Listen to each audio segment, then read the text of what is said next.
I think if you've listened to me for very long, you know exactly how I feel about Alex Jones. I don't like Alex Jones. I think Alex Jones is a dangerous man. I think Alex Jones has, I think there's a possibility in listening to him that he has a serious, some sort of mental condition that he's over the edge, in my opinion. You could say without the millions of dollars, Alex Jones is the guy on the corner with the megaphone. The problem with that analysis is that with the millions of dollars, he's the guy on the corner with the megaphone. Correct. Okay, so now people have been suing him, and I think, rightfully so, if, they've been slandered or libeled and some of the stuff he's done has just been despicable, just despicable. However, now he's being taken off of Facebook. He's being taken off of Apple iTunes.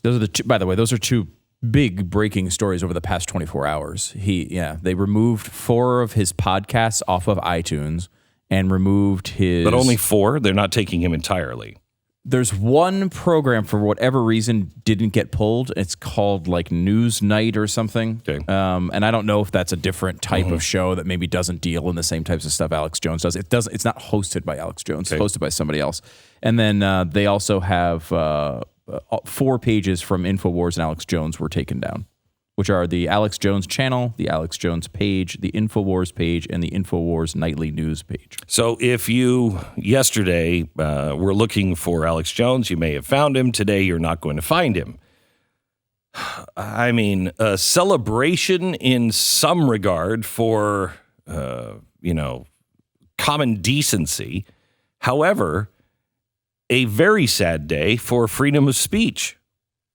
Now, iTunes and Facebook, they're private corporations. They can do whatever they want. They can make it up as they go if they want. I don't like it, but they're a private corporation. So if they decide that's what they want to do, well, they're a private corporation, and we don't have anything to say about it unless we make them into a utility, which is really bad. Because once we make them into utility, well, good heavens. Now you've got the federal government deciding who's good, who's bad. And how ridiculous would that be? As soon as it was a utility, it would start being run terribly, and everyone would bail on it anyway, and then there would be a news site that everyone went to anyway. It's a silly solution. Bad. So it won't work. Now, he hasn't been taken off the internet. The problem is, though, you need a provider. You need a platform to be able to have a place on the internet, and the platforms are kicking him off, which again, because they're private, they have a right to do that.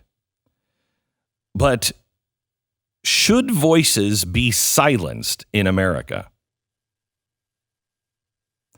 Should communist voices have been silenced in the 1950s?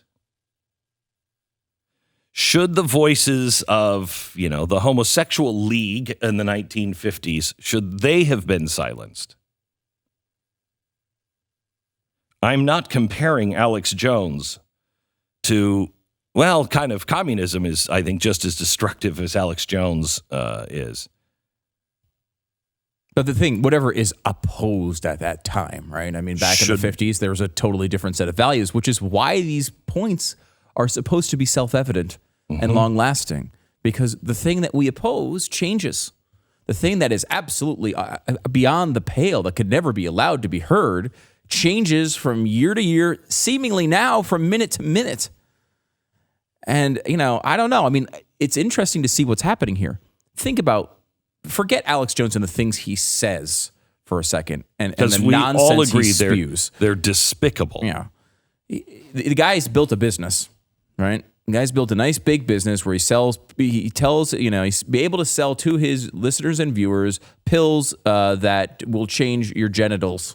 whatever. He's selling male vitality formula to millions of people. Congratulations on that. Again, I don't think this is a good business, but think about what the business is, right? He's built his entire business on things like YouTube and iTunes and Facebook and other social media.